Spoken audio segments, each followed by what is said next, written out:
A Postal Service supervisor arrested for stealing a card out of the mail that had gone through Welcome to the channel. PSA. But this is just one of many arrests that have taken place recently for mail fraud. What does it mean for you? We'll debate next.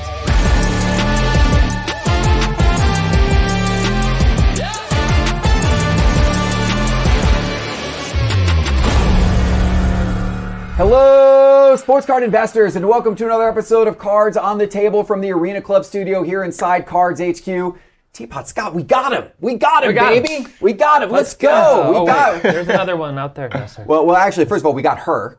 Yeah. Because she was the card thief. We're going to tell you about the card thief. And truthfully, we didn't do anything. The police got her, but we're celebrating the police getting her because mail fraud, mail theft has been a nasty issue in the sports card world. A nasty, nasty, nasty issue. And we've talked about in previous shows over the last couple of years how there's more and more reports, it seems, every month of collectors having high value cards stolen out of the mail. And this has been true for all types of shipments. U.S. Postal Service, FedEx, UPS, cards vanished, missing. In this case, it was a collector in Houston, Texas, who bought on eBay a Topps Chrome 2025 Topps Chrome Cooper Flag autograph card. Beautiful Topps Chrome rookie auto of Cooper Flag, a dream card for many collectors. This one was graded PSA authentic. They paid $3,618 for the card on eBay. Well, the eBay seller shipped the card.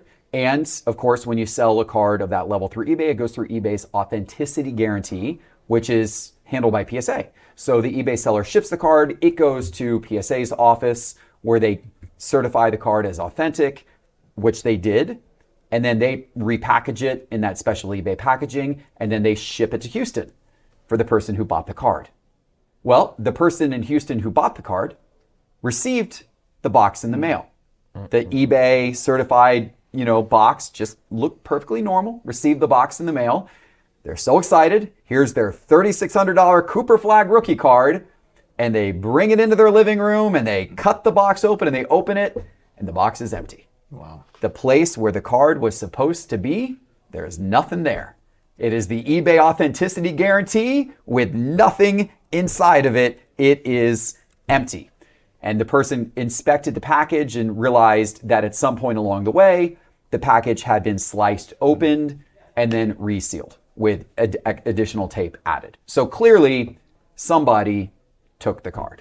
Well, wouldn't you know that this collector who's out this money, they were not going to go down easy. So they started searching on eBay every day to see if that card popped up anywhere for sale. And wouldn't you know, wasn't long after that card got listed for sale on eBay. Same PSA cert number. So the same card appears for sale on eBay. So this collector immediately contacts the Postal Service and says, this happened, the police get involved in the case. And an undercover officer goes onto eBay and reaches out to the person with the listing on eBay and says, hey, I'm local here. Can we meet up? And I'll pay you cash. And as opposed to doing the deal through eBay. And the seller of the card agrees. And they agree to sell the card for, get this, $700. Yeah. Which that, by the way, is a sign that the person had they don't know anything about cards, and clearly, which, by the way, we've had situations here at Cards HQ where people have come in and tried to sell us stolen cards. One telltale sign for our buying team is when somebody walks in and they put some nice cards down, and the buying team will often ask, like, how much are you looking for? How much do you think these are worth, or something like that? And when somebody puts, $4,000 of cards down and they're like, I'm hoping to get $300, instant warning sign. That has happened before here. And that's kind of this exact same situation. The lady was happy to accept $700 for a $3,600 card because she didn't know what she had and she just wanted to get some cash. Well, The police agreed to meet up with her to exchange the cash in person. And of course, when she met up with them to exchange the card for the cash, she had handcuffs put on her. She was arrested, and she turned out to be 44-year-old Christy Smiley, who was a postal supervisor in the Baytown, Texas post office. She had worked there for more than 8 years. So how long has this been going on for? Well, we will soon find out, because the police confiscated her phone and they are now searching her phone for evidence of more thefts. We'll see. We don't know for sure. And of course, this is all allegedly. She has been charged with this. In fact, she has been charged with felony theft. Yeah. So she's been charged with it. Not guilty yet. We'll see. We'll see how this plays out. But I'm happy they seem to have made progress in this instance. They're taking these things more seriously. Between October 2024 and March 2025, so about a 6-month period, nationally, the USPS reports that they had 872 investigations into internal mail theft that they conducted and closed during that period, which resulted in 254 arrests of post office workers. So, and that's not necessarily all trading cards, that's other stuff as well. But clearly, we got something going on across the nation where mail theft is a problem. This is one recent example of it. Teapot, as you hear stories like this, what do you do? What do you do? Because it's not realistic for us to stop buying cards and having them shipped. I mean, I guess you could, but buying cards online, it's part of the hobby. So what do you do? There's an easy solve. When this happens and people get convicted, you publicly lock them inside of a container where they have to listen to the Florida alma mater on repeat over and over and over again. And do the gator chomp. Until they're, and just let you in their face, and then nobody will ever do it again. The part that concerns me here is the packaging that those things come in back from PSA through the authenticity guarantee that might as well have it written on it, I'm a valuable card, steal me. Because it's always the same packaging. It's nice packaging. The package engineering is nice on it, except that the ones slide out of the semi-ridges when they're not graded. But it's a target. When we've talked about theft in the past with Postal Service, we've talked about the need to basically make it look like it's not a card. If you're sending a $30 card in a bubble mailer, less risk there. Usually somebody's not going to take the risk to steal that necessarily. But my strategy when it comes to big, expensive packages is a package inside of a package inside of a package inside of a bigger package, send it in a big old dang box that doesn't look like a sports card, add some weights in it, put an air tag, do all these things so that it's getting there and nobody's going to go, ooh, yeah, this is a card. Plus, slicing it open and repairing the package is nearly impossible in that regard. In addition to that, I like to send really expensive things through registered mail with the mail so that it's chain of custody, so that it's got higher insurance limits, it's got all the things, tamper-proof tape, all that type of stuff.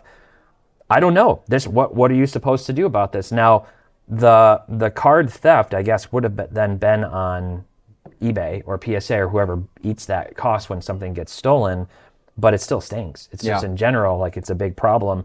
And so I don't know. What are we expecting from PSA, that they're going to start anonymizing their things? It's also tough when you're just getting your graded card submission back and they try to make it, they don't write PSA or collectors on the return label. But if you know what that return address is and you work for the post office and you know the type of packaging, you could look at those and also be like, oh, this is graded cards coming back from PSA or one of the grading companies. I'm going to take this and move on. So I don't know, there's strategies that you as a seller, if you're just sending things, can take that we've talked about many times in the past. But as far as this particular scenario, I'm glad they caught them. Thankfully, a lot of these people who are stealing these cards are really ignorant when it comes to how cards work and how they can be traced down, and they didn't know how to crack the card out of the graded slab and anonymize it that way. So I don't see an end in sight to this at all. I don't really know. I don't know what can be done. Your point about the eBay packaging is true. They optimized it. It's small. It's a small cardboard box, a very small box. They optimized it, obviously, to be efficient in terms of shipping. They're small form factor. They open up nicely, but that also makes it more possible to steal. I remember the last time we did an episode about mail fraud, one of the suggestions that professionals had given was the larger the package size, the less likely fraud was to occur. Correct. Because a postal service worker you know, you got to think about how are they going to, there's cameras everywhere. Can't carry it off. Can't put it in there. Yeah, how are they going to cut into it, get the card out? Well, if it's small, it's, you know, behind their body, it's around the corner, it's when it's getting in and out of a truck. But if they're dealing with a more cumbersome package or something that's double boxed, you mentioned box inside of a box. That's another kind of pro tip. That's a lot harder for them to like, oh, I got to open up this big box, then I got to get inside, then I got to open up the small box and take the stuff out, then reseal it, then reseal it. They don't want to mess with that, you know? So, but eBay and PSA are shipping out, I don't know, tens of thousands of these packages, hundreds of thousands of these packages every day. So they obviously go for size efficiency and all that. It's tough for them. I don't know. Scott, what do you think of this story? I don't think it's the last time we'll talk about this. I think we can, in 6 months, talk about it. And it's one of the situations that's unfortunate. It's kind of all of our biggest nightmares. And yes, this card, he would have gotten refunded for it, which is great. But unfortunately, sometimes finding the card is worth more than the money and having that card for your collection. This one was just a base Topps Chrome, so not a huge deal, but if it would have been like a really rare Billy Butler card I've been looking 10 years for, I'd be ticked even though the card's only worth $200. You'd rather have the Billy Butler than... If you like this, subscribe and drop a comment.